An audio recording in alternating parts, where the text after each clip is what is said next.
Mas olha, eu vou começar hoje com um recorte de uma palavra de 2016, onde o Seabra Sênior, o Paulo Seabra, meu pai, fez uma palavra lá no culto que eu ministrava. E na verdade eu chamei ele, né? Porque era o dia do pai. Era para falar dia do pai mesmo, né? A data do dia dos pais. Aí eu chamei ele para dar uma palavra sobre honrar pai e mãe, o 5º mandamento. Eu vou trazer um pedacinho porque ele vai falar de um assunto que daí a gente vai puxar para o nosso. Veja só, acompanhe. Na nossa língua tem uma palavra chamada patrimônio. Já ouviu falar nisso? Patrimônio? De que maneira é formado o seu patrimônio? De bens tangíveis e de bens intangíveis. Qual que é a parte mais valiosa do patrimônio? São os bens intangíveis. E na palavra patrimônio está embutida a ideia de pai. Esta é a raiz. É um legado. Patrimônio é um legado. É alguma coisa que alguém deixa como resultado da sua trajetória sobre a terra. Então você vai construindo um patrimônio tangível e intangível. E este patrimônio é o seu legado. Por isso que a Bíblia diz, os pais entesouram para os filhos e não os filhos para os pais. Por que que os pais entesouram para os filhos? Porque é um legado, é um patrimônio que vai se construindo. Os filhos nascem nesse contexto e vão se beneficiando deste patrimônio. E vão dando continuidade a este legado, a este patrimônio, e vão deixando um novo legado e um novo patrimônio para os seus filhos, que serão meus netos. E para os meus bisnetos e para os meus tataranetos, e assim o patrimônio vai se estabelecendo como um patrimônio de prosperidade tangível e intangível, se cada geração cuidar do seu patrimônio da maneira legal que deve cuidar, da maneira dedicada, da maneira sábia, da maneira cuidadosa, a fim de que este patrimônio, esse legado não se perca, ao contrário, que ele se amplie, que ele se multiplique e que ele se torne cada vez mais relevante. Por isso é que os filhos têm que honrar os seus pais, porque eles estão recebendo um legado, recebendo um patrimônio. E ao receber isso, eles se tornam agora responsáveis por desenvolver este legado na sua atual geração, para que os seus filhos venham honrá-los como eles honram seus pais, como seus pais honraram o primeiro pai que honrou, ou deveria ter honrado a Deus, porque foi criado pelo Senhor, e ao Senhor devia a honra. Adão deveria honrar a quem? A Deus. Por quê? Por que que Adão deveria honrar a Deus? Porque ele o tinha como seu pai. E Deus, de fato, era o pai de Abraão, o pai de Adão. E Deus deu a ele um patrimônio gigantesco, extraordinário. Um patrimônio que a gente não tem como verbalizar. Porque o criou a sua imagem conforme a sua semelhança, deu-lhe uma dimensão de espiritualidade. Depois deu-lhe um jardim maravilhoso, um patrimônio tangível. Aí está uma fazenda maravilhosa, um jardim, um Éden completo. E deu-lhe também valores e princípios. E deu-lhe também disciplina. E criou toda uma condição para que ele pudesse, recebendo esse legado, cuidar dele. Porque o Senhor disse, agora você vai pegar a sua esposa, vocês vão procriar, e vocês vão encher a terra, e vocês vão ser prósperos. E você vai, todas as vezes que você quiser, você vai poder usar esse jardim, sabendo que tem que ter a disciplina para fazer a escolha certa, e não se deixar levar por nenhum canto de sereia ou de serpente, porque todo Éden tem a sua serpente. Assim toda família tem também a semente da discórdia. Toda comunidade tem potencialmente a possibilidade da discórdia. Por isso que nós temos a liberdade de fazer nossas escolhas para o bem ou para o mal. Podemos ser sensíveis à sedução da serpente, como podemos ser sensíveis à manifestação do Espírito e da palavra do Senhor nosso Deus. Respondendo com a nossa sensibilidade a esses assédios tanto de Deus pelo Espírito Santo, quanto da serpente querendo nos desviar pelos caminhos que dilapidam e destroem o patrimônio que Deus nos deu. Nossos primeiros pais fizeram escolhas erradas.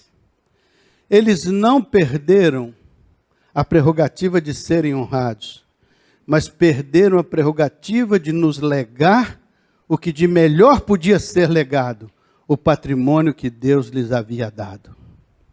Então hoje nós recebemos um patrimônio dos nossos pais, mas lamentavelmente muitas vezes esse patrimônio está dilapidado porque ele foi distorcido ao longo da história.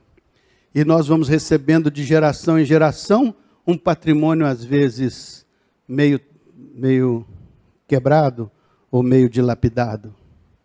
Então, por que esse texto está aqui? Porque Deus sabe que nós somos responsáveis pela nossa própria geração.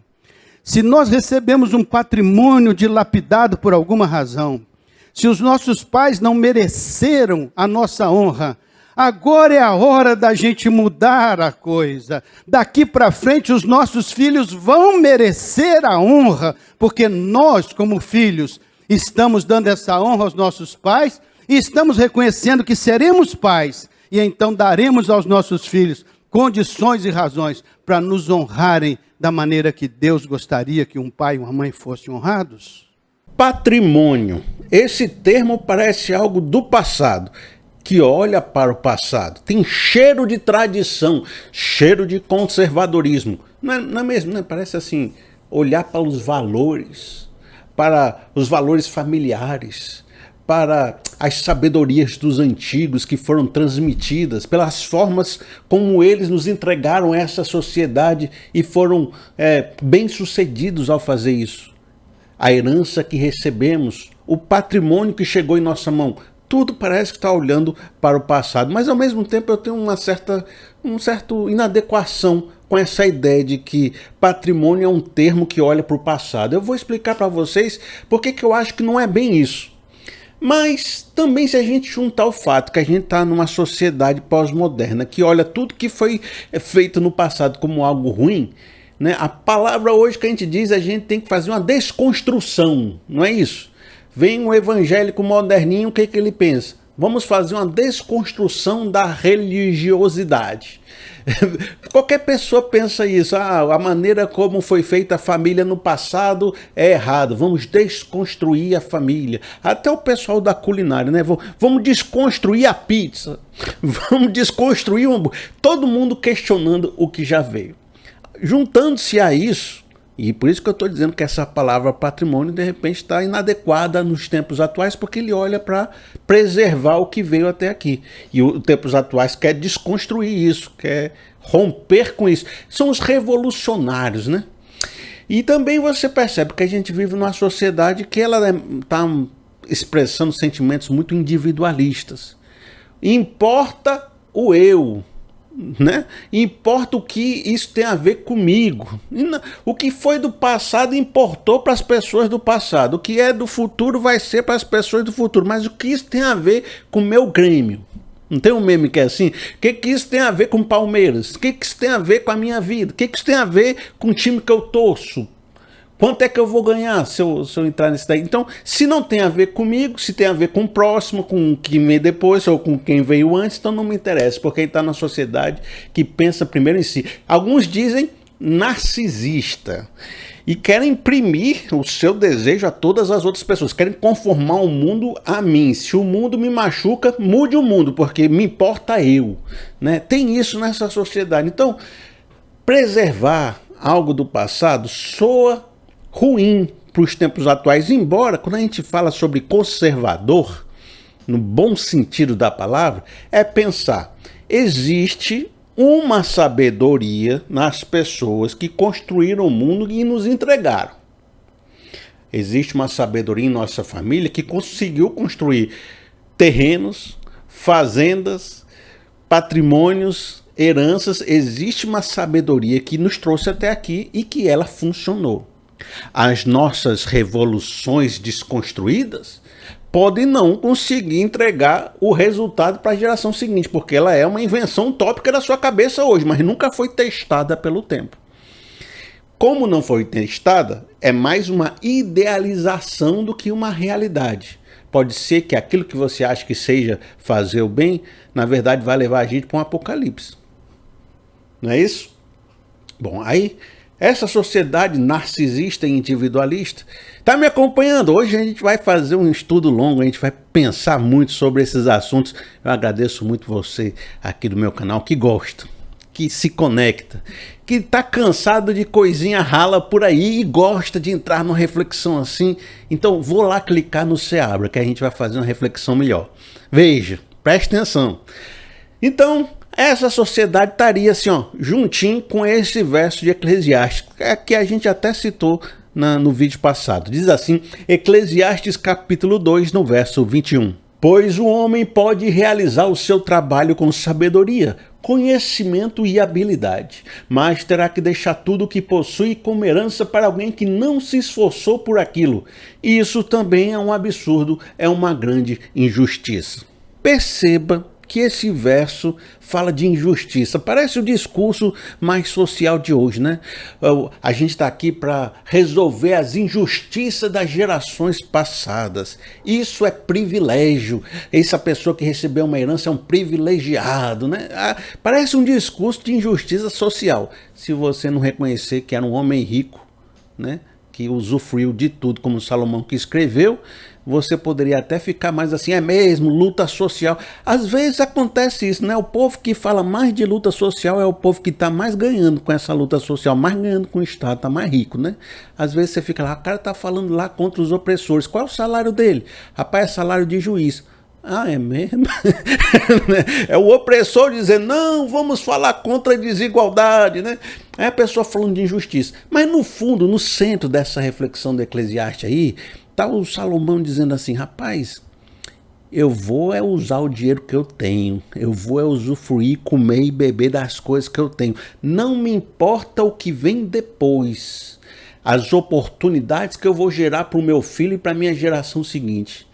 Importa o agora, importa o que eu sinto, importa o presente, eu quero saber de mim. Então ele se desconecta do fluxo do tempo, né? Não importa mais o passado, não importa mais o que vem depois, e não importa nem as responsabilidades do presente, importa o meu sentimento, o que eu sinto, o que eu quero, o meu desejo. Nesse sentido, você vê que a palavra patrimônio, como eu estava falando com vocês, ela invoca um cheiro de conservadorismo porque ela se conecta ao passado. Por outro lado, ela está olhando para o futuro. Por quê? Porque ela está pensando nos descendentes. Tu viu que o narcisista, ele se desconecta do tempo e do fluxo do passado e do futuro. Mas o patrimônio, ele diz, volta, porque a sua vida está conectada com quem veio antes, e a sua vida está conectada com a sua descendência, com os seus herdeiros, com as pessoas que virão depois de você. De maneira que também no agora você tem responsabilidades com o que veio antes e com o que vem depois. E essa responsabilidade me faz viver pensando que o que eu faço hoje tem consequências.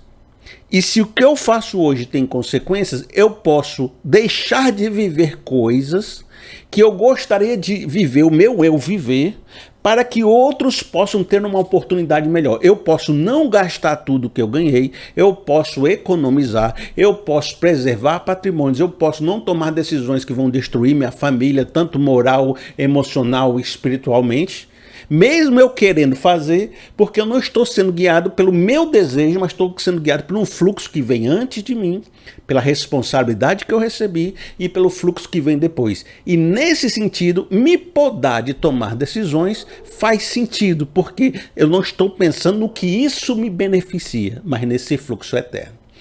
Eu quero conversar com vocês sobre essa desconexão que Salomão viveu agora nesse próximo verso. Eu quero que você preste bastante atenção como ele se desconectou do fluxo. Diz assim, 1 Reis capítulo 11, no verso 11. Salomão não obedeceu à ordem do Senhor. Então o Senhor disse a Salomão: já que é essa a sua atitude, e você não obedeceu à minha aliança e aos meus decretos, os quais lhe ordenei, certamente lhe tirarei o reino e o darei a um de seus servos. No entanto, por amor a Davi, seu pai, não farei isso enquanto você viver. Eu o tirarei da mão do seu filho. Esse verso indica que à medida que Salomão envelheceu, ele se desconectou dos valores do seu pai, do passado. Ele começou a pecar e não foi mais segundo o coração de Davi. Então ele se desconectou do patrimônio passado. Ao mesmo tempo, as consequências da sua ação estavam destruindo o futuro. E a gente vê o modelo narcisista, individualista, voltado para os prazeres aqui, Eu me basto, o que importa sou eu. E se desconectou do futuro, então é um indivíduo desconectado. E você percebe que a visão de Deus reconecta Salomão. Você não está sendo condenado por causa das coisas que vieram antes de você. Eu estou lhe preservando por amor a Davi. Pelos pactos que a gente tinha estabelecido, pelos planos que eu tenho por causa dessa descendência. Então, você merecia estar sendo destruído. Você merecia receber as consequências em vida, mas eu tenho planos maiores e eu tenho acordos com Davi, e ele fez tanta coisa legal que, amigo, tu tá se livrando porque existe um passado. Então, Deus colocou Salomão de volta para o tempo. Você só se livrou porque existe um passado. E ele está dizendo também, Deus, que há consequências futuras seríssimas porque ele está cometendo agora. Então Deus conectou Salomão com o futuro. E diz que está desagradando dele, das ações dele, no agora. E está alertando ele agora. Então também está falando do presente. Então Deus, ele conecta a gente com a história da salvação, com a história da vida, com a história da família, com a história do mundo, com a história da sociedade. Enquanto o indivíduo que vive pelo seu próprio coração se desconecta, Deus conecta esse indivíduo de volta. Agora, vou fazer uma pergunta para você, uma pergunta que é seríssima. Uma pergunta que vai revelar seu coração, uma pergunta para derrubar tuas pernas agora, para você ficar assim meditando, certo? Vamos supor que você fosse alguém como Salomão, certo? Eu vou colocar assim: você recebeu uma herança e é dinheiro. Você tem fama e você tem poder. Você recebeu isso na tua mão, tá aqui na tua mão, pá, bufo. Você tem a garantia de que você pode gastar tudo o dinheiro que está na tua mão e pode fazer todo tipo de pecado, pegar a mulher, pegar os ídolos, fazer tudo. Você vai fazer tudo e nada vai acontecer com você. Não vai ter um raio na sua cabeça. Se acontecer alguma coisa, vai ser só com o pessoal que vem depois e na sua cabeça, se veio depois, eu já morri. E mais, na cultura que você vive, na época que você vive, não existe o conceito muito firme, só pinceladas, de vida eterna, céu e inferno. Existe mais o que você faz aqui na terra, e depois você vai para uma morte eterna. Não existe muito isso de céu e inferno, paraíso e tal. Então, o que importa é agora. Você, qual a sua atitude? Você viveria gastando tudo o que pôs na sua mão, não se importaria com os valores que vieram antes, nem com o que Deus diz ou deixa de dizer, porque não está influenciando nada em termos de condenação e raio da cabeça. Pegaria todo tipo de mulher, todo tipo de coisa, todo tipo de ideologia, faria tudo o que quisesse, construiria as maiores obras e palácios que conseguisse construir, ficaria rico até a tampa, sabendo que nada vai acontecer com você, você viveria para si, ou se podaria hoje, mesmo sem ter benefício. Você vai se podar e não vai ver nenhum benefício prático. E nem raio na cabeça vai deixar de cair ou cair porque você se podou. Você vai fazer o bem só porque entende que Deus se agrada do bem, porque você segue esses valores não porque vai receber um raio na cabeça, mas porque acredita neles, porque ama eles, porque ama agradar a Deus. Ou seja, você só vai se restringir a viver esses valores porque quer, não porque tem nenhum raio. Porque pelo tanto de dinheiro que você tem, você se livra de qualquer coisa. Você vai escolher se restringir só porque você ama Deus, não vai ter raio na cabeça. E só porque você honra o legado do seu pai e quer dar oportunidade para os seus filhos e pensa nos outros. Então você vai se inserir no fluxo do que veio antes, que veio depois, e vai se restringir moralmente, intelectualmente, vai ser fiel, vai viver conforme deve viver para que se preserve esse patrimônio só por causa dos outros, não porque você vai sofrer nenhuma consequência em vida. Qual dessas duas atitudes você tomaria? Lembrando que o que a gente diz não é bem o que as pessoas fazem. As pessoas dizem, não, eu sou fiel a Deus, seja debaixo de sol, seja debaixo de chuva, em qualquer situação, sendo rico, sendo pobre, na saúde, na doença, eu sou fiel a Deus. Mas às vezes, o cidadão era fiel aqui, quando era pobre, mudou de cidade com outros amigos, ganhou dinheiro, nunca mais quis saber de Deus. A resposta bíblica para essa questão é muito clara. No Antigo Testamento não tem nem como você ser individualista, porque é a história de um povo, de uma identidade como nação, mesmo que seja história de pessoas, é sempre uma história vinculada a uma descendência. Abraão, os seus descendentes, uma promessa que segue essa descendência, é aliança, é pacto, é relacionamento com Deus, é como nação ser fiel a Deus e se ela for fiel a Deus, há promessas vinculadas à terra. Então tudo tem a ver com o coletivo. E se você ver assim o Antigo Testamento, você vai ver que a história é contada como um fluxo. Aquele rei fez isso, por isso que essa geração sofreu isso, por isso que essa próxima aconteceu isso, por isso que o outro foi fiel, e por isso que ele foi fiel que aconteceu isso, por isso que liberou essa promessa, por isso que eles estão na Babilônia, é por causa de 200 anos de infidelidade, não por causa de um rei, por causa de uma coisa específica. Então é um fluxo imenso que vai durante 2000 anos de história acontecendo no Antigo Testamento, até mais, né? Onde a história da salvação é vista não como ações individuais de pessoas, mas como um fluxo inserido onde cada geração impacta a próxima geração. E esse legado da promessa, das alianças, das leis, dos valores vem sendo perpetuado de geração em geração. E é muito interessante a gente ver isso a partir do Salmo 78. Eu vou ler com vocês. Povo meu, escute o meu ensino, incline os ouvidos para o que eu tenho a dizer. Em parábolas abrirei a minha boca, proferirei enigmas do passado. E o que ouvimos e aprendemos, e o que os nossos pais nos contaram, não os esconderemos dos nossos filhos. Contaremos à próxima geração os louváveis feitos do Senhor e o seu poder e as maravilhas que fez. Ele decretou estatutos para Jacó e em Israel estabeleceu a lei e ordenou aos nossos antepassados que ensinasse aos seus filhos, de modo que a geração seguinte a conhecesse e também os filhos que ainda nasceriam e eles por sua vez contassem aos seus próprios filhos.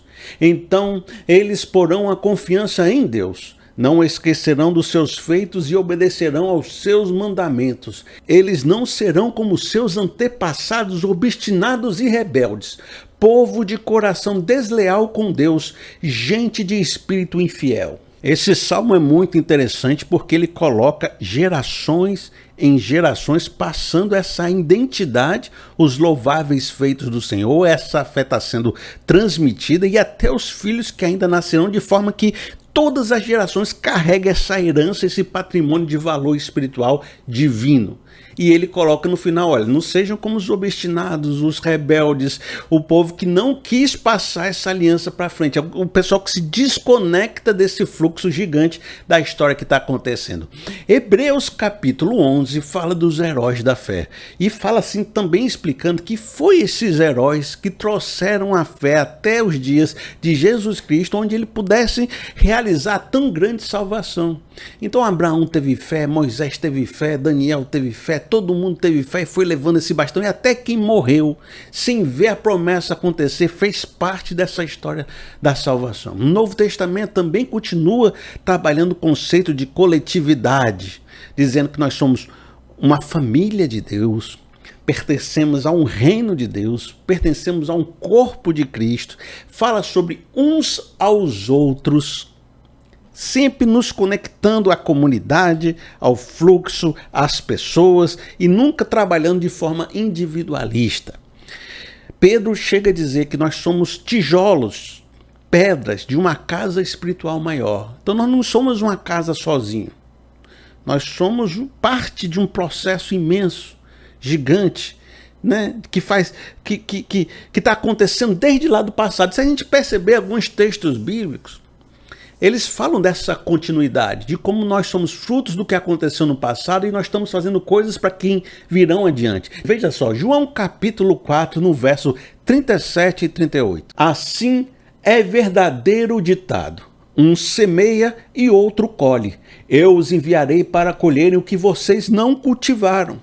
Outros realizaram o trabalho árduo e vocês vieram a usufruir do trabalho deles. Nós estamos trabalhando hoje numa lavoura que outros já fizeram um trabalho árduo. O que é isso? Patrimônio que nós recebemos, a herança que nós recebemos. Tanta gente segurou o evangelho lá atrás para que as pessoas estivessem prontas hoje para receber o evangelho. Tanta gente segurou desde o Antigo Testamento, essa fé foi passando de geração em geração para que a gente pudesse colher muitos frutos que colhemos hoje. Diz assim, 1 Coríntios capítulo 3, no verso 10. Conforme a graça de Deus que me foi concedida, eu, como sábio construtor, lancei o alicerce e o outro está construindo sobre ele. Contudo, veja cada um como constrói. Pedro falou dessa casa espiritual que nós somos uma pedrinha. E Paulo falou que cada uma dessas pessoas, dessas pedras, está construindo em cima desse fundamento. O fundamento é a pedra angular, é Jesus Cristo. Então eu vim aqui e botei um alicerce. Aí vem outra pessoa com as pedrinhas, né, vai construindo em cima desse alicerce. Aí vem outras pessoas que constroem em cima, de maneira que a gente é parte de um fluxo. Outra coisa que o apóstolo Paulo fala e que dá a gente uma visão bem profunda e espiritual, é de que não é exatamente eu que estou fazendo, é Deus, por meio de minhas mãos, está construindo essa história espiritual. Veja só o que diz 1 Coríntios no capítulo 9, no verso 23. Faço tudo isso por causa do evangelho, para ser coparticipante dele. 1 Coríntios capítulo 3, no verso 6. Eu plantei, Apolo regou, mas Deus é quem fazia crescer, de modo que nem o que planta, nem o que rega são alguma coisa, mas unicamente Deus, que efetua o crescimento. Pois nós somos cooperadores de Deus, vocês são lavoura de Deus e edifício de Deus. Atos capítulo 21, no verso 19. Paulo o saudou e relatou minuciosamente o que Deus havia feito entre os gentios por meio do seu ministério. Esse conceito de ser um cooperador, de ser um agente do reino, ele amplifica muito a ideia de patrimônio. Por quê? Porque se a gente olhar patrimônio apenas como um legado, uma herança que a gente recebe, algo meio secular, a gente vai pensar que o que eu recebi é meu, né? E eu posso usar porque eu sou o centro do universo, então eu vou gastar até dizer chega. Mas aqui o Novo Testamento, o Antigo já conectou a gente com uma comunidade, né? Uma sociedade. Mas o Novo Testamento, ele tira até a questão de ser meu. É como se, olha, eu estou trabalhando aqui numa obra, num ministério, num projeto que Deus colocou na minha vida, mas esse projeto não é meu, esse projeto é de Deus. E o que eu estou fazendo por meio de Deus. Deus está me usando para trabalhar nessa lavoura, mas quem faz crescer, quem dá a multiplicação, quem faz enriquecer é Deus. Esse tipo de visão faz você começar a perceber que as coisas que eu trabalho hoje, e as coisas que vieram antes, e as coisas que ficaram depois, não são minhas, são de Deus. E eu sou um cooperador, eu sou um trabalhador dessa lavoura. Enquanto eu estou trabalhando nessa fazenda, ela me foi concedida para me trabalhar, mas a fazenda não é minha, a fazenda é de Deus, a terra é de Deus. Os homens são de Deus, os ministérios são de Deus. Eu estou trabalhando no ministério dele, não no meu, mas você tira o foco do eu e coloca o foco em Deus. Não só para conservar o que veio, e aí que está uma questão muito profunda. Você não está trabalhando nessa lavoura só para conservar e entregar para a próxima geração. E aqui vai ter um tchan aqui, ó. Você está recebendo esse patrimônio, essa fazenda, vou colocar a fazenda como um legado, tanto espiritual, moral, físico e dinheiro mesmo. Você recebeu uma empresa, vamos supor. Você tem a responsabilidade não de entregar a empresa para o seu filho, é essa a sua responsabilidade, não. No Novo Testamento, você tem que pegar esse patrimônio e fazer o bem com ele, manifestar o reino através dele, porque o patrimônio não é seu, é de Deus. Você está ali para gerir como Deus faria essa gestão e como Deus abençoaria as pessoas se ele fosse o presidente daquela empresa. Então você se torna um agente do reino naquela empresa para promover o bem nessa sociedade. E diz assim, Mateus capítulo 24, no verso 44. Assim, também vocês precisam estar preparados, porque o Filho do Homem virá numa hora em que vocês menos esperam. Quem é, pois, o servo fiel e sensato, a quem seu senhor encarrega dos de sua casa para lhes dar alimento no tempo devido? Feliz o servo a quem seu senhor encontrar fazendo assim quando voltar. Mas suponha que esse servo seja mau e diga a si mesmo, meu senhor se demora. E então comece a bater em seus conservos e a comer e beber com os beberrões. O senhor daquele servo virá num dia em que ele não o espera e numa hora que ele não sabe. Ele o punirá severamente e lhe dará lugar com os hipócritas, onde haverá choro e ranger de dentes. Esse verso mostra que o Senhor nos confiou uns bens. E nós somos administradores desse bem, mordomos desses bens. Esses bens não são nossos, são de Deus. Deus se ausentou e colocou nas nossas mãos e disse, cuide aí. E depois eu vou voltar e vou ver como é que você está cuidando. Aquele indivíduo que só pensou em si e disse, meu senhor, se demora, não vai ter problema nenhum, eu vou fazer o mal, bater nos meus conservos, beber e comer, viver só para mim, gastar a grana. Esse recebeu severa punição, mas o indivíduo que se encarregou de dar a perfeita alimentação, ou seja, prover o sustento social, trazer a manifestação do reino para essa terra, promover a justiça com esse patrimônio, o Senhor vai dar coisas boas, vai dizer, rapaz, entra aqui para o meu reino, eu vou te dar grandes benefícios. De maneira também que Jesus colocou punição e condenação de acordo com o comportamento que cada um faz com aquilo que recebeu. Vinculou a questões eternas, né? A condenações e a premiações, que vão além da questão dos dias atuais, porque ele coloca, quando o meu Senhor voltar, como se fosse nos dias que Jesus Cristo voltar, alguns ajustes de conta vão acontecer e Deus vai prestar conta com você sobre o que você fez com as coisas dele, não é suas coisas. Nós somos coparticipantes tendo que usar isso que Deus nos colocou na mão para o bem, para manifestar o reino.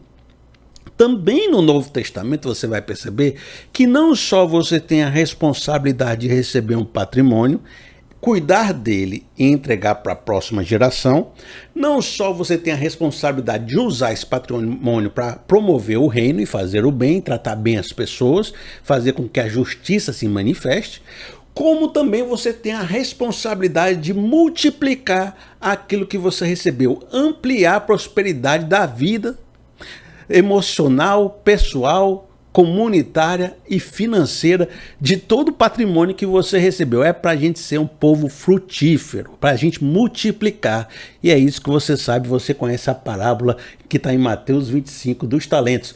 No verso 14 diz assim, e também será como um homem que, ao sair de viagem, chamou seus servos e confiou-lhes os seus bens. Os bens são de Deus. Deus saiu e deixou com a gente. Aí você vai ver, em seguida ele partiu de viagem, vai dar tantos talentos para um, tantos talentos para outro, e para cada pessoa que ele deu um talento, conforme a capacidade de cada um, ele vai pedir contas sobre isso. No verso 20, aí você viu que teve os que multiplicaram, aí no verso 24 aconteceu daquele jeito. Você já conhece essa parábola. Por fim veio o que tinha recebido um talento e disse, e escondi o seu talento no chão, veja, aqui está o que lhe pertence. O Senhor respondeu, servo mau e negligente, Então você devia ter confiado o meu dinheiro aos banqueiros, para que, quando eu voltasse, o recebesse de volta com juros. Tirem o talento dele e entreguem-no ao que tem 10, pois a quem tem, mais será dado e terá em grande quantidade. Mas a quem não tem, até o que tem lhe será tirado. E lancem fora o servo inútil nas trevas, onde haverá choro e ranger de dentes. Há um compromisso sério na palavra de Deus em mostrar que você ser um servo inútil é algo ruim. Há várias parábolas sobre isso. Que você ser um cristão passivo, que só guarda as coisas, não multiplica, não age, não faz, não transforma, isso não é o que Deus quer, não. Deus se alegra quando a gente dá muito fruto. Então o verdadeiro cristão, ele não pega as coisas que ele recebeu e fica guardando com medo do apocalipse e entrega para quem veio, não. Ele pega e multiplica. Ele peca e faz o bem. Pega e faz o bem. Parece que eu falei peca, né? Ele pega o legado que recebeu e faz o bem. Ele pega e multiplica, ele promove, ele age. Ele é um agente social de transformação. E é isso que Deus quer dos seus agentes, porque o patrimônio é de Deus. A outra coisa que você vê aqui, que a gente leu, é que tem aquele ditado popular que diz assim: o dinheiro não aceita desaforo. Você já viu esse ditado popular? O que ele quer dizer? Que se você começar a não tomar cuidado com o dinheiro, ele vai embora. Ele se acaba. Você perde tudo que recebeu. E perde rápido. Aqui você percebe, rapaz, quem tem mais será dado. E quem não tem, até o que tem lhe será tirado. O rapaz não cuidou do dinheiro direito. Deus, como administrador dos seus bens, diz: eu vou ficar mantendo um administrador que não cuida das coisas direito? Não vai. Deus é o dono da fazenda. Botou na mão do cidadão que não produz, não trabalha, é preguiçoso, não faz a safra acontecer, não contrata a galera, não paga direito. Ele vai voltar e vai dizer o quê? Rapaz, eu vou tirar esse administrador que não produz e botar uma pessoa competente no lugar. Deus, como o dono do patrimônio, o dono do legado espiritual, o dono dessa história que vem desde o Antigo Testamento, ele é o responsável por ungir pessoas e afastar Saul. Ungir Davi e afastar Saul. A questão é, se você for o Davi, você vai ser catapultado. Se você for o Saul, você vai ser colocado de lado. Porque Deus quer os melhores administradores em cima da sua lavoura, produzindo, multiplicando. E demonstra que muitas dessas ações que acontecem estão sob a supervisão de Deus. Assim como nós somos coparticipantes, nós não somos dono dessas coisas, assim também a posição que você ocupa, o lugar que você está, foi determinado por Deus. Então tome cuidado, não, que Deus te tira de onde você está se você não honrar aquilo que você está fazendo. Eu quero continuar com vocês agora lendo 1 Reis capítulo 3, no verso 10. Vamos voltar um pouquinho para Salomão. O pedido que Salomão fez agradou ao Senhor. Por isso, Deus lhe disse: já que você pediu isso, e não uma vida longa, nem riquezas, nem pediu a morte dos seus inimigos, mas discernimento para ministrar justiça, farei o que você pediu, e lhe darei um coração sábio e capaz de discernir, de modo que nunca houve, nem haverá ninguém como você. Também lhe darei o que você não pediu, riquezas e fama, de forma que não haverá rei igual a você durante toda a sua vida. O que eu quero que você perceba nesse texto é que Deus darei a você, segundo uma intenção daquele que vai promover o bem social. Olha, você está pedindo sabedoria para gerir bem um povo, para trazer a manifestação do reino. Se é esse o propósito, então eu vou multiplicar o talento em sua mão e vou fazer você ser rico e próspero. Agora essa riqueza, essa sabedoria, essa prosperidade é em favor desse propósito que você tem no coração, de abençoar o reino, certo? Então você vê que Deus, ele é galardoador, ele dá mais bens para uma pessoa, ele não dá, né? Ele coloca a concessão para a gente gerir. Ao mesmo tempo, você vê que cada coisa a mais que Deus coloca, exige maior responsabilidade. E esse texto que a gente leu está no momento onde o jovem Salomão está vendo a tamanha responsabilidade que está sobre seus ombros e está fazendo oração para conseguir administrar aquilo. Então, quanto maior os bens que nós recebemos, tanto maior as responsabilidades que nós temos em nossa mão. E também pode ser o inverso. Quanto mais responsabilidade nós temos, também Deus concede mais riqueza e sabedoria para que a gente possa lidar com elas. É uma coisa que vem junto. De maneira que muitas vezes a gente tem que ficar perguntando: Senhor, me dá mais ministério, me dá mais, quero ser dono de uma empresa, eu quero ter dinheiro. Quanto mais legado você recebe, quanto mais patrimônio espiritual, tanto mais Deus te pede conta sobre o que ele colocou na sua mão. Por isso que diz Lucas capítulo 12, no verso 48. A quem muito foi dado, muito será exigido. E a quem muito foi confiado, muito será pedido. Tiago capítulo 3, no verso 1. Meus irmãos, muito de vós não sejam mestres, sabendo que receberemos o mais duro juízo. Nós recebemos um legado físico, moral, valores, espiritual, heranças familiares, sabedorias familiares, e a gente está carregando isso aqui. Se a gente recebeu muito, muito será exigido de nós. E cuidado, não queira ser mestre, não queira ser mais do que você é, porque cada local que você assume também lhe é colocado um peso de cruz e um peso de responsabilidade. E Deus vai lhe exigir, vai lhe colocar sobre os seus ombros que você faça o bem com esse valor que você recebeu, que você manifeste o reino, que você trate bem as pessoas. E se assim você não fizer, você vai ser retirado desse lugar. E de você será retirado essa concessão. Forte, né? Agora a gente falou de Salomão e aqui a gente vai entrar numa outra sessão da nossa reflexão, porque a gente precisa agora pegar vários desses conceitos e manifestar numa história concreta para a gente poder, eu estou entendendo, mas aí eu preciso de algo que fixe, uma história que fixe. E a gente vai pegar então essa história de Salomão, e a gente vai pegar nesse momento de transição entre Davi fazendo a transição para Salomão e vai perceber o que foi que Salomão herdou de Davi e o que foi que Salomão entregou para Roboão. Para a gente perceber que ele recebeu 6 heranças, tá aqui o título que eu vou colocar é 6 patrimônios que Davi construiu e deixou para Salomão, que por sua vez corroeu o fluxo, torrou o crédito espiritual e não passou para Roboão. Esse é o título do nosso segmento. A gente vai ver, viu que naquele momento onde Salomão era jovem, ele estava fiel a Deus, estava pedindo sabedoria para reinar, estava fiel, Deus estava ali com ele, liberando promessas. O problema foi que à medida que Salomão foi envelhecendo, aí dá 40 anos, como se, meu irmão, em 1984, o irmão era fiel a Deus. Mas passou 40 anos, quem é você depois de 40 anos, né? Tem muita gente que em 1984 era, rapaz, o homem mais fiel de todos, mas que 40 anos depois, você nem reconhece o indivíduo. Salomão, em 1984, né? Aqueles cabelos, aquelas ombreiras, fiel a Deus. Hoje, os cabelos esquisitos, as conversas que a gente não reconhece, é isso que está acontecendo.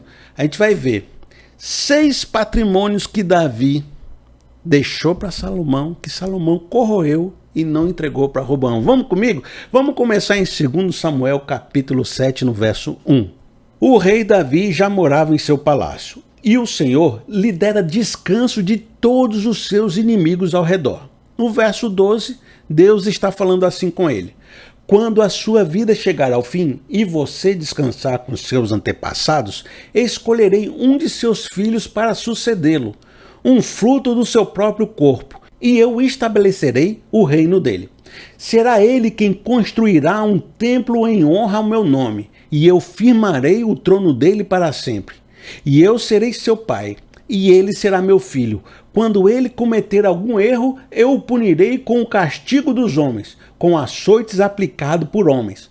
E olha só que verso forte esse verso 15. Mas nunca retirarei dele o meu amor, como retirei de Saul, a quem tirei do seu caminho. Primeiro, Salomão herdou um reino pacificado. Não diz aqui o primeiro verso? O rei Davi já morava em seu palácio e o Senhor lhe dera descanso de todos os seus inimigos ao redor. Davi foi um guerreiro, um exército forte. Ele batalhou e por isso que tem aquela palavra de Deus para Davi. Olha, não vou deixar você construir o templo porque você derramou muito sangue. Mas ao mesmo tempo, foi a maior extensão territorial de Israel, foi na época de Davi. E era um reino grande e pacificado, com gente pagando imposto de todo jeito. Salomão só pôde fazer as coisas que fez porque herdou o reino em paz. Segunda coisa que Salomão herdou: valores, pactos e alianças e morais foram transmitidas de Davi para Salomão. E são esses valores que em diversas passagens você vai ver na transição dizendo: não se distancie, seja fiel e você vai prosperar. E se você for fiel, Salomão, você vai receber um reino e Deus vai fazer uma obra e você vai ser grande. Então, muitos pais não podem ser acusados de não passar os valores para os seus filhos, mas não Davi. Davi se preocupou com isso e há várias passagens afirmando isso. Terceira herança que ele colocou, diz assim: Davi deixou um projeto de reino político, espiritual e cultural.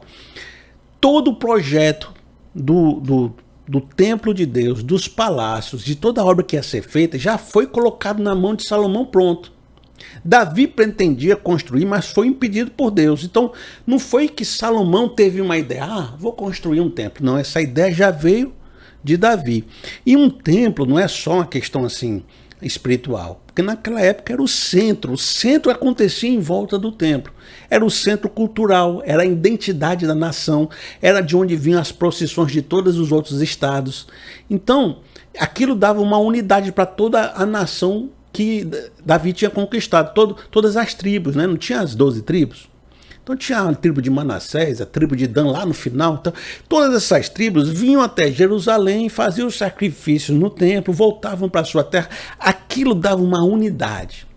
Davi deixou um projeto de unidade cultural, identitária, para Salomão seguir. A quarta herança de Davi: Davi juntou tanto crédito espiritual que Deus fez um pacto com ele e seus descendentes. Por causa do relacionamento de Davi com Deus, que era tão grande, tão forte, Deus fez uma promessa para Davi. Qual foi? Eu não vou tirar o reino de Salomão. Por isso que você viu naquele verso inicial que a gente leu, olha, mas eu não vou fazer essa condenação durante a sua vida, vou fazer nos seus descendentes. Quando Deus estava condenando as ações de Salomão, mesmo assim, Deus não tirou o reino. Por quê? Por causa de Salomão? Não, porque tinha feito esses pactos com a geração anterior, com Davi. É claro que o irmão sabe que parte desse pacto tem a ver com a vinda do Messias lá na frente, que o descendente real, o descendente verdadeiro é o Messias, aquele que é o Filho de Deus mesmo. E é ele que vai construir o templo em nossos corações. Mas toda a profecia eterna tem uma contrapartida, às vezes, que acontece também parte nas manifestações terrenas. Então havia uma construção de um templo terreno, porque haveria no futuro uma construção de um templo no coração dos homens. Existe o estabelecimento de um reino de Israel terreno, porque no futuro haveria o reino de Deus, né? Havia um ungido e o ungido seria Jesus. Mas nesse aspecto você percebe que Salomão ele incorpora então essa ideia de um príncipe da paz que vai trazer a prosperidade e implementar um reino, uma espécie de proto-messias, né? Ele deveria ser essa expressão de Deus. Então ele tem essa questão do pacto que Davi fez, que preservou a sua descendência até a vinda de Jesus, também preservou a vida de Salomão, mas mais ainda, diretamente disse: eu não vou tirar o reino dele como eu tirei de Saul. Eu não vou fazer o que eu fiz com Saul como eu fiz com Salomão. Então, Salomão se preservou não pelo que ele fez, mas pelo que o seu pai fez. Isso foi uma herança que seu pai deixou. Aí eu quero continuar para a nossa quinta herança com os versos de 1 Crônicas, capítulo 22, no verso 5. Por isso deixarei tudo preparado para a construção. Assim Davi deixou tudo preparado antes de morrer. 1 Crônicas, capítulo 29, no verso 1. Então o rei Davi disse: agora entrego das minhas próprias riquezas ouro e prata para o templo do meu Deus, além de tudo que já tenho dado para esse santo templo. Davi não deixou só o plano de construção do templo, não deixou só um sonho nos lombos de Salomão. Davi não chegou: Salomão, eu tenho um sonho, ó, toma aí, faz aí acontecer. Não. Salomão, você vai ver Davi, você vai ver vários textos sobre isso, deixou trabalhadores, recursos, dinheiro. Rapaz, é dinheiro. É tanto dinheiro que eu acho até que a pessoa que estava escrevendo a Bíblia deve ter errado um zero, porque Davi deixou grana, rapaz, deixou patrimônio para esse rapaz Salomão. A gente acha que Salomão foi rico, mas meu amigo, o tanto de dinheiro que ele herdou. Olha, pais, verdadeiros pais, constroem oportunidades para os seus filhos, deixam planos para os seus filhos e deixam recursos para que esses filhos consigam ter oportunidades. Davi deixou grande oportunidade, grandes recursos para que Salomão deslanchasse. Diz assim, Provérbios capítulo 13, no verso 22. O homem bom deixa herança para os filhos de seus filhos, mas a riqueza do pecador é armazenada para os justos. O homem bom está pensando até em 2 gerações à frente. Aquilo tudo que a gente conversou no começo, não preciso me repetir. O homem mau, ele é o rebelde obstinado, ele é o narcisista individualista, ele se desconecta, ele pensa em si. Mas o homem bom, ele se conecta. Não. Quais as oportunidades que meu filho vai ter? Quais as oportunidades que meu neto vai usufruir? Eu preciso preparar isso, tanto de valores emocionais, valores espirituais, sonhos, identidades e também de recursos financeiros. Qual foi a 6ª herança que Davi deixou para Salomão? Vamos ler 1 Crônicas capítulo 29. Então o chefe das famílias, os líderes das tribos de Israel, os comandantes de 1000 e de 100 e os oficiais encarregados do trabalho do rei ofertaram espontaneamente, preste atenção nessa palavra, esse pessoal todinho ofertou espontaneamente. Verso 9. O povo alegrou-se diante da atitude de seus líderes, pois fizeram essas ofertas voluntariamente e de coração íntegro ao Senhor. O rei Davi também encheu-se de alegria. Ó Senhor, nosso Deus, toda essa riqueza que ofertamos para construir um templo em honra ao teu santo nome vem de tuas mãos, e toda ela pertence a ti. Sei, ó meu Deus, que sondas o coração e que te agradas com a integridade. Tudo o que dei foi espontaneamente e com integridade de coração. E agora vi com alegria com quanta disposição o teu povo que aqui está tem contribuído. E dá a meu filho Salomão um coração íntegro para obedecer aos teus mandamentos e aos teus preceitos e a teus decretos, a fim de construir esse templo para o qual fiz os preparativos necessários. Todos os líderes e principais guerreiros, bem como todos os filhos do rei Davi, prometemos submissão ao rei Salomão. O que foi que Davi deixou para Salomão? Um povo com boa vontade, com vontade de ajudar. Um povo disposto de forma voluntária. O nome de Davi foi um nome tão bem construído naquela sociedade que as pessoas queriam apoiar o seu filho pela história, pelo relacionamento que tiveram com seu pai. Isso é muito comum em nossa volta, né? Olha, o filho do fulano está aí, o filho do fulano, mande entrar. Por quê? Porque ele tem crédito. Aquele homem tem crédito emocional de amizade com aquele outro. Aí por isso que ele recebe o filho do outro. Então se Davi está dizendo, meu filho aqui, o Salomão, vai construir esse templo. E eu quero fazer esse projeto com você, galera. O povo todo contribuiu por causa de Davi. O povo todo se submeteu a Salomão, dizendo, nós vamos servir a Salomão por causa de Davi. Então há um crédito aqui espiritual, uma herança espiritual, que foi algo invisível, é o relacionamento social que Davi tinha. É um nome bom na praça. É um nome confiável. É o povo que tem vontade de ajudar. Rapaz, se fosse qualquer um me pedindo esse favor, eu não fazia. Mas como é Davi? Entende essa frase? Quem é que se ligasse para você 2 horas da manhã, pedindo uma ajuda, você acordava, se vestia e ia lá ajudar? Certamente alguém que tem um relacionamento bom com você, que já lhe ajudou na vida. Então é isso, é essa conexão que é invisível e não dá para forçar. Você tem conexões com algumas pessoas porque elas fizeram bem para você. Então Davi deixou essas conexões com Salomão.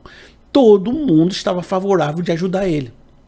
E como a gente viu, ao longo do momento que Salomão foi envelhecendo, ele foi torrando esse crédito espiritual. Agora que a gente subiu a ladeira das heranças, nós vamos ver Salomão quebrando essas heranças. Diz assim, 1 Reis, capítulo 11, no verso 1. O rei Salomão amou muitas mulheres estrangeiras, além da filha do faraó. Eram mulheres moabitas, amonitas, edomitas, sidônias e hititas. Elas eram das nações sobre as quais o Senhor tinha dito aos israelitas: vocês não poderão tomar mulheres dentre essas nações, porque elas os farão desviar-se para seguir os seus deuses.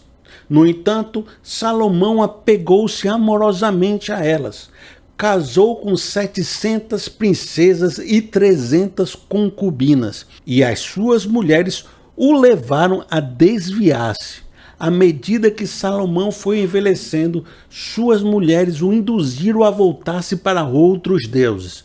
O seu coração já não era totalmente dedicado ao Senhor, o seu Deus, como fora o coração de seu pai, Davi.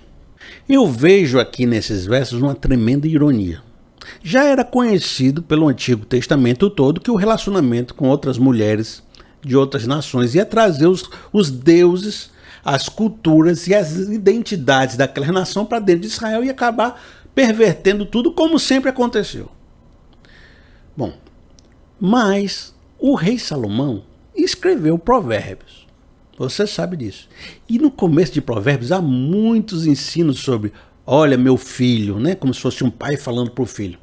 Cuidado com as mulheres que vão levar seu patrimônio, que vão lhe desviar o caminho, né? As mulheres assim que vão lhe atrair. Meu filho, tome cuidado, ela tem marido, ela tem, rapaz, ali mora o perigo ali. O próprio Salomão sabia dos perigos dos casamentos, dos relacionamentos amorosos, principalmente com pessoas que você não deveria se relacionar. Ele escreveu sobre isso e foi o cara que pegou mais mulher e mais concubina. Vamos ler alguns provérbios? Diz assim, Provérbios capítulo 7, no verso 21. Com a sedução das palavras o persuadiu e o atraiu com o doçor dos lábios. Imediatamente ele a seguiu como boi levado ao matadouro, ou como servo que vai cair no laço até que uma flecha lhe atravessa o fígado, ou como o pássaro que salta para dentro do alçapão sem saber que isso lhe custará a vida. Provérbios capítulo 5, no verso 9. Cuidado, meu filho, cuidado com as mulheres aí, para que você não entregue aos outros o seu vigor, nem a sua vida a algum homem cruel, para que estranhos não se fartem do seu trabalho e outros não se enriqueçam à custa do seu esforço. Sabe aquele ditado que diz assim, médico, cura a ti mesmo? Sabe aquela coisa que o indivíduo que fala é o hipócrita, porque ele fala para os outros o que os outros deviam fazer, mas ele mesmo não faz? Salomão falava do sábio e do tolo, mas muitas vezes você consegue ver que Salomão era o tolo da história. Era o que tomava as atitudes erradas. Era o que ia pelo caminho das veredas ruins. Não foi só na questão das mulheres. Se você considerar Eclesiastes, ele tomou vinho até dizer chega, ele pegou mulher até dizer chega, ele enriqueceu até dizer chega. Quer dizer, ele provou prazeres de todas as coisas, ele se lambuzou no pecado. Ele não era o símbolo do comedimento, ele não era o símbolo do equilíbrio, ele não era o símbolo do sábio, ele é o símbolo do exagero, do tolo, do que faz as coisas sem pensar nas consequências. E quando você vai se relacionando com essas mulheres desses outros povos, vai entrando para a sua nacionalidade, ele foi abrindo essa porta, os deuses, os ídolos. Agora, um ídolo não é só um negocinho de madeira, não é só um negocinho de gesso, não é só um negocinho de pedra, não. Cada ídolo tem um conjunto de significados de identidade nacional diferente da identidade de Israel. Ora, Davi deixou a herança de um templo no centro de Jerusalém, que estava dando a unidade cultural de identidade em toda a nação. Agora, quando Salomão começa a deixar entrar esses ídolos, ele está minando todo esse projeto que Davi deixou na mão dele. E está minando também a identidade nacional, aquilo que fazia o tecido social ficar junto naqueles povos todos como uma nação, aquelas 12 tribos. Veja só o que diz 1 Reis capítulo 11, no verso 5. Ele seguiu os postes sagrados, a deusa dos Sidônios e Moloque, o repugnante deus dos Amonitas. Desta forma, Salomão fez o que o Senhor reprova. Não seguiu completamente o Senhor, como seu pai Davi.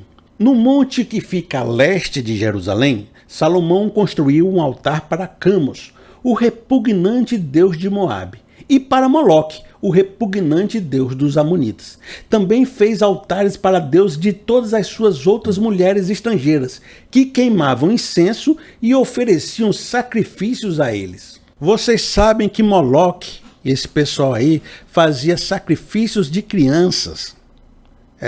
É repugnante mesmo. E as esposas dele praticavam, ele fez altares. Então ele não construiu só o templo de Israel, ele construiu altares a outras divindades que traziam outra cultura e minavam toda a identidade da nação. É o cupim, é você construir por um lado, é a sua mão que foi destruindo por outra. Você construiu um templo, mas você destruiu o templo ao construir os ídolos.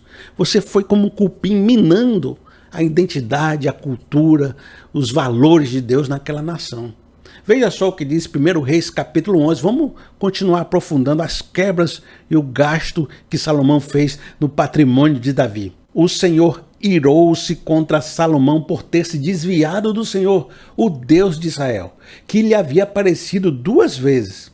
Embora ele tivesse proibido Salomão de seguir outros deuses, Salomão não obedeceu à ordem do Senhor.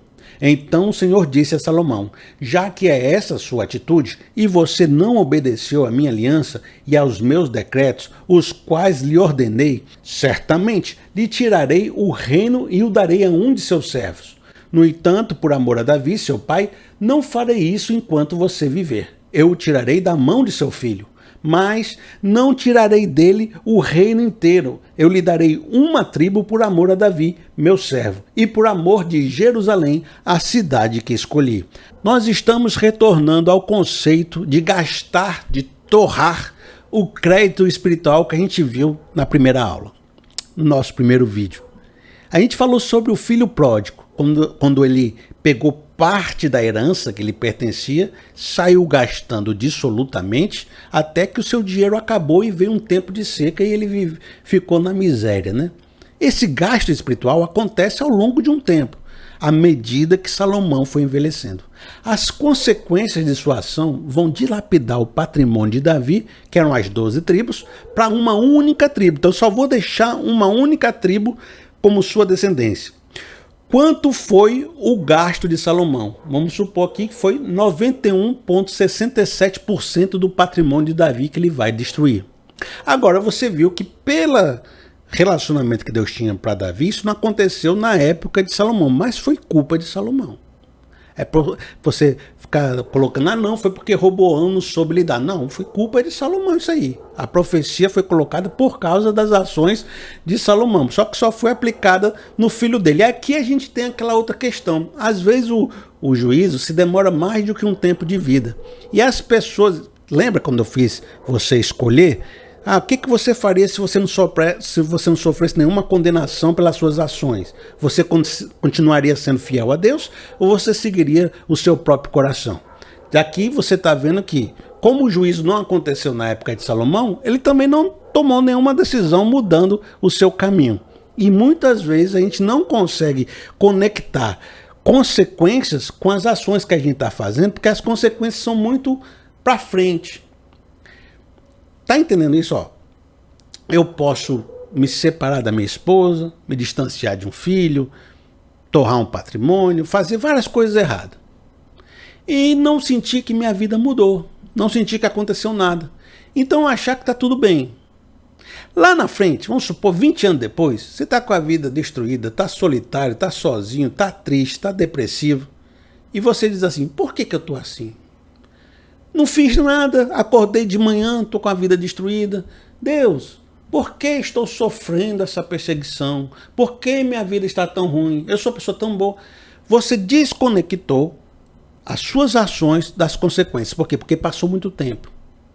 Agora, Deus não desconecta, não. Deus fala que tem coisas que acontecem na nossa vida de coisas que aconteceram 20 anos atrás. Tem coisas que acontecem na vida dos nossos filhos que foi consequência de coisas que seus pais fizeram. Torraram toda a grana e seu filho é pobre.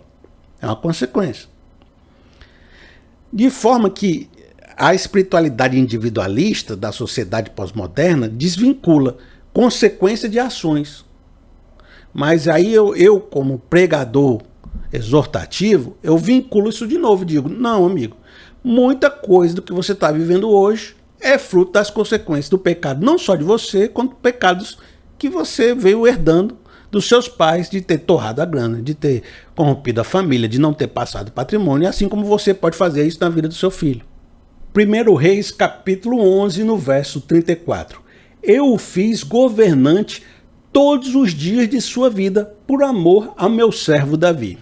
Quando se passa muitos anos e a gente vai esquecendo o passado, é comum você dizer assim, eu sou rei porque eu mereço, eu sou rei porque eu sou bom, eu sou rei porque eu sou uma pessoa maravilhosa, né? Eu mereço esse dinheiro, eu faço o que eu quero porque eu sempre fui bom.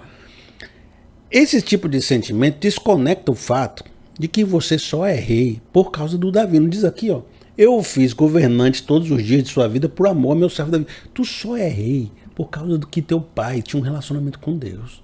Pai, baixa tua bola, tu tá fazendo tudo errado aí, perdendo 91% do patrimônio, se achando alguém, botando para outros deuses. Tu esquece, tu só tá nessa posição porque Davi fez um relacionamento com Deus muito profundo, porque se não fosse isso, a descendência de Davi tinha ido embora, igual a de Saul foi. Baixa tua bola, cara. E assim também, se isso é uma questão vindo de lá, né? Eu fui preservado por causa de Davi. Meu filho está sofrendo coisas que o Salomão está fazendo. O Roboão vai herdar uma crise tremenda pelas coisas que o Salomão fez.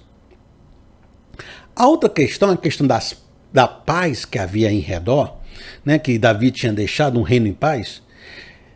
Embora as guerras não tivessem acontecendo na época de Salomão, alguns conflitos militares sim, mas uma guerra grande não, uma perda grande militar não. O povo que antigamente tinha medo de Davi, né? Olha só, o Davi é um rei, não vamos se meter com ele não, né? Vamos fugir. Quando começou a ver que Salomão era esse rapaz que casava com todo mundo, botava os ídolos para dentro, não tinha mais essa força militar toda, que Salomão não era Davi. Não tinha esse relacionamento com Deus forte, né? Não tinha essa unção toda. Quando o povo começou a ver a vulnerabilidade do tolo Salomão, que ele não era mais aquele rei, que Israel não tinha mais aquele protetor que era Davi, o povo começou a crescer os olhos, as nações vizinhas, porque vai vendo a vulnerabilidade. Então, aqui você acha que você está pecando e não está acontecendo nada porque tu é bom. Mas primeiro foi pelo que teu pai fez, pela herança que você recebeu. Você está fazendo as coisas e não está sofrendo consequências por causa de uma herança espiritual. Segundo, você encontrou essa paz pelo que o seu pai fez. E o povo está começando a ver que você não é essa força toda. Então está começando a inchar o peito. Aí vai acontecer, ó, o próprio capítulo 11 diz que nas terras do sul, o edomita Hadad se levanta. Nas terras do norte de Israel, Rezon da Síria se levanta contra Salomão. Quer dizer, os inimigos começam a perceber a fraqueza e vão se levantando. E eram os inimigos que tinham fugido de Davi. Então eles vão percebendo a fraqueza. Quando você se distancia de Deus, as coisas não acontecem na hora não. A fraqueza vai entrando. E os inimigos, as inimigas, vão vendo a fraqueza. E quando elas percebem a fraqueza, vão se inchando. Só que isso acontece em vários anos. Então, pequei, nada aconteceu. Está acontecendo. Você não está vendo, mas está acontecendo. Os inimigos estão se inchando. E do seu próprio povo surgiu o Jeroboão, da tribo lá de José, um efraimita. 1 Reis, capítulo 11, no verso 26. Também Jeroboão, filho de Nebate, rebelou-se contra o rei. Ele era um dos oficiais de Salomão, um efraimita de Zeredá, e a sua mãe era uma viúva chamada Zeruá. Ora, Jeroboão era um homem capaz, e quando Salomão viu como ele fazia bem o seu trabalho, encarregou-o de todos os que faziam trabalhos forçados, pertencentes à tribo de José. Ora, Jeroboão era um líder interno. Como é que um líder interno começa a ser reconhecido? Como é que ele começa a crescer? Como é que o povo começa a amar um líder interno? Porque você está minando a sua liderança, está minando seu legado, está minando a sua força. Você começou a oprimir todo mundo à sua volta, porque aqui tem outra questão. O dinheiro não é eterno. E você vai começar a cometer um bocado de coisa ruim, a boa vontade do povo vai reduzindo. E começa a ver que está sendo gasto só pelos seus prazeres, deixou de governar o bem as pessoas direito. Os trabalhos forçados se tornaram uma regra. Não foi trabalho forçado exatamente como escravizar o povo de Deus. Estava escravizando mais trabalhos forçados com os estrangeiros. Mas há uma dubiedade aqui, uma vez que lá na frente, o povo vai apedrejar os enviados de Jeroboão para os trabalhos forçados. Dá um entender que esse trabalho forçado ficou grande demais. Além disso, o povo estava sobrecarregado com impostos, com dinheiro, com recursos. Estavam sendo oprimidos. A Bíblia dá a entender, de diversas formas, de que a riqueza de Salomão, principalmente, foi se tornando dessa forma. Ele foi gastando a grana do Davi e a grana que ganhou não foi ficando suficiente para sustentar a riqueza. Começou a ser às custas do sofrimento do povo. E quando o povo sofre por causa de um governante, começa a olhar o cidadão do lado. Começa a olhar para ter Jeroboão aqui. Ele está cuidando da gente dos trabalhos forçados. Ele faz o trabalho bem. Ele podia ser nosso líder. Ele podia nos ajudar. Tanto é que Salomão percebeu isso, daqui a pouco começou a perseguir Jeroboão. Jeroboão teve que fugir. E isso é algo totalmente contra aquilo que aconteceu na história de Davi. Porque Davi foi aquele que cresceu e Saul o perseguiu. Agora está Salomão fazendo a mesma coisa de Saul.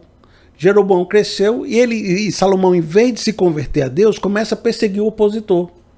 Porque quem deu o cargo para Salomão foi Deus. Se você quer preservar seu cargo, não vai atrás de opositor não, vai atrás de Deus.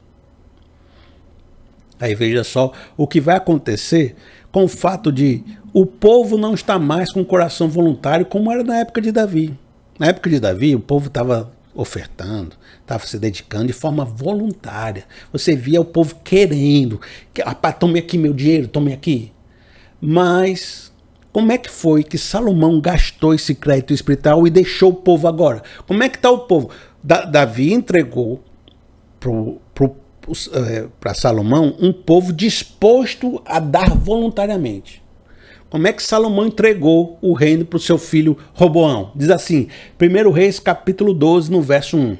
Roboão foi a Siquém, onde todos os israelitas tinham se reunido para proclamá-lo rei. Então ele e toda a Assembleia de Israel foram ao encontro de Roboão e disseram, ele aqui é o Jeroboão.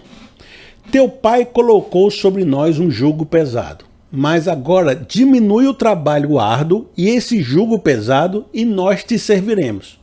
Aí no verso 11, Roboão diz a sua decisão.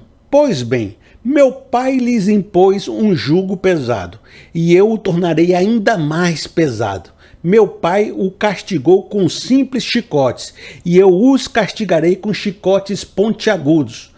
Quando todo Israel viu que o rei se recusava a ouvi-los, responderam ao rei, que temos em comum com Davi?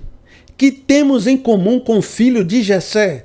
Para as suas tendas, ó Israel, cuide da sua própria casa, ó Davi. E assim os israelitas foram para as suas casas. Nós vimos como Davi fez toda uma preparação para o seu filho herdar e manter o reino. Deixou tudo preparado, inclusive o amor do povo, a voluntariedade do povo. Agora a gente está vendo o sábio Salomão, que falou tanto sobre o pai, cuidar do filho, dar conselhos para o filho, preparar o filho. Deixou um filho todo despreparado, tomando as piores decisões possíveis, um povo hostil, um povo que não queria mais apoiar, e que no final das contas, o povo diz, que temos nós com a casa de Davi? Olha tudo. Salomão torrou toda a herança, invisível, relacional, espiritual, moral, de valores que estava sobre a casa de Davi. E seu filho não teve nenhum tato, porque também não foi cuidado por Salomão para ter esse tato. Não foi educado, não foi preparado, não foi transmitido valores para ele. E os trabalhos forçados aqui era a tônica, né? Agora você vê que foi essa vulnerabilidade que fez Jeroboão crescer. E também agora você vai ver uma destruição espiritual acontecendo. Veja só, 1 Reis capítulo 12, no verso 27. Aqui é já depois da divisão, e Jeroboão agora está governando as tribos do norte, e ele começa a pensar. Existia uma unidade nessa nação. A unidade era o templo de Israel. Foi esse o projeto que Davi deixou. Sabe o que eu vou fazer? Eu vou destruir essa unidade. Por isso ele diz assim no verso 27. Se esse povo subir a Jerusalém para oferecer sacrifícios no templo do Senhor, novamente dedicarão a sua lealdade ao Senhor deles, Roboão, rei de Judá. Eles vão me matar e voltar para o rei Roboão. Depois de aconselhar-se, o rei fez 2 bezerros de ouro e disse ao povo: vocês já subiram muito a Jerusalém. Aqui estão os seus deuses, ó Israel, que tiraram você do Egito. Mandou pôr um bezerro em Betel e outro em Dan. E isso veio a ser um pecado, pois o povo ia até Dan para adorar aquele bezerro. Lembra que eu falei que o templo dava essa identidade. Agora Jeroboão falou, rapaz, vamos quebrar essa identidade, vamos perder essa herança espiritual. Eu vou botar um bezerro de ouro em Betel. Está aqui Jerusalém, né, o reino de Jeroboão. Ele botou um bezerro de ouro bem aqui, ó, na fronteira aqui, ó, pá. E o outro bezerro de ouro lá na ponta, lá de cima. Então ele pegou toda essa região das 11 tribos e colocou um bezerro de ouro aqui e um bezerro de ouro aqui. Fechando esse ciclo aqui. Ninguém desse canto aqui vai vir para Jerusalém adorar no templo. Olha a perda da herança, da identidade nacional, da espiritualidade. Por isso que o povo de Israel acabou se perdendo depois para a Síria, né? Para os assírios. Agora, não bastasse isso, o resto do dinheiro que Salomão deixou e o resto dos utensílios e a riqueza do templo vai ser roubada agora pelo Egito. Diz assim, 2 Crônicas, capítulo 12. Depois que Roboão se fortaleceu, firmou-se como rei. Ele e todo Israel abandonaram a lei do Senhor.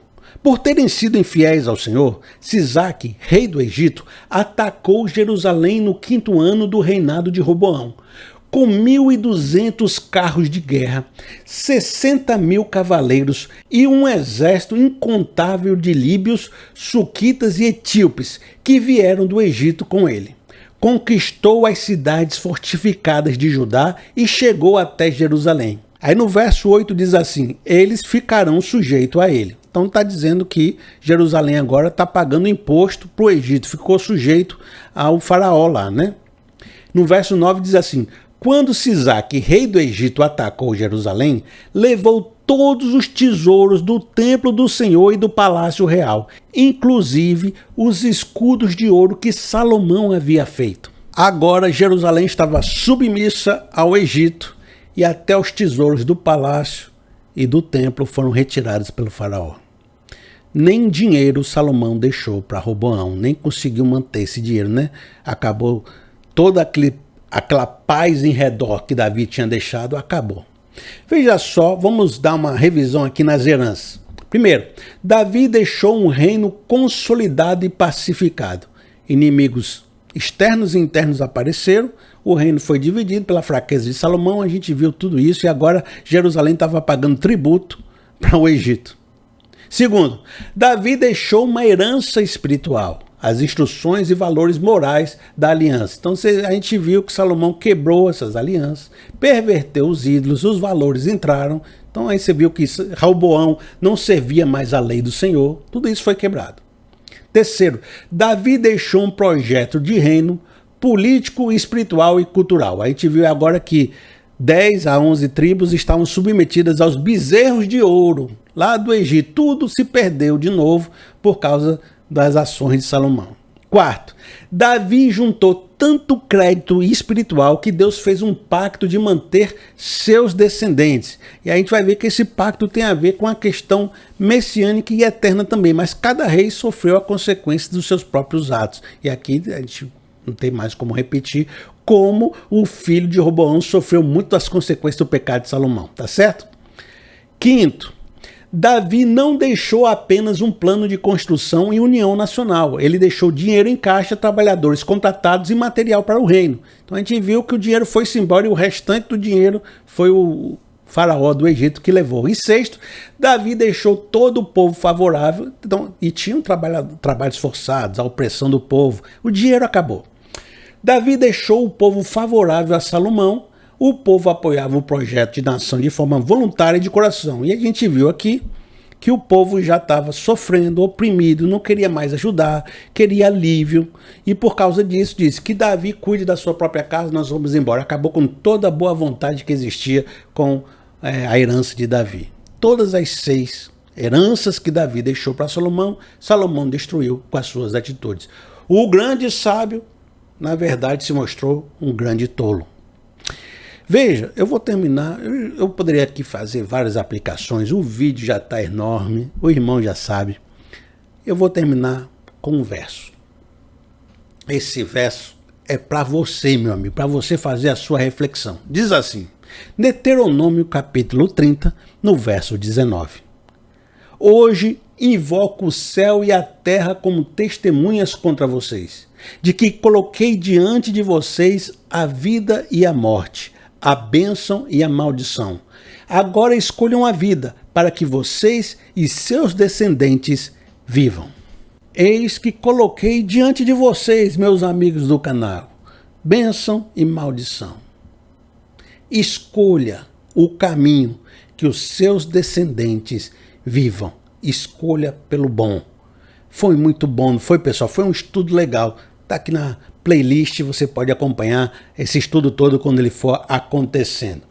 Meu amigo, se o amigo quiser me abençoar com uma oferta, não se acanhe não, porque tem sido muito importante a participação de cada um de vocês. Toda vez que chega aqui no meu Nubank, o valorzinho, eu digo assim, rapaz, Deus me abençoou tanto com essa oferta.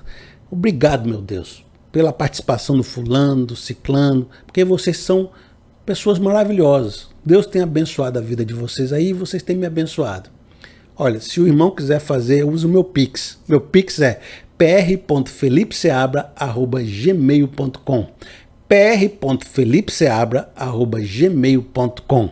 Presta atenção se aparece meu nome lá, né? Felipe Rodrigues Seabra, se a conta é no Nubank. E tem esse ponto, né? pr.felipeseabra@gmail.com. Tá certo? Combinado? Que Deus abençoe você profundamente e até o nosso próximo vídeo. Até mais.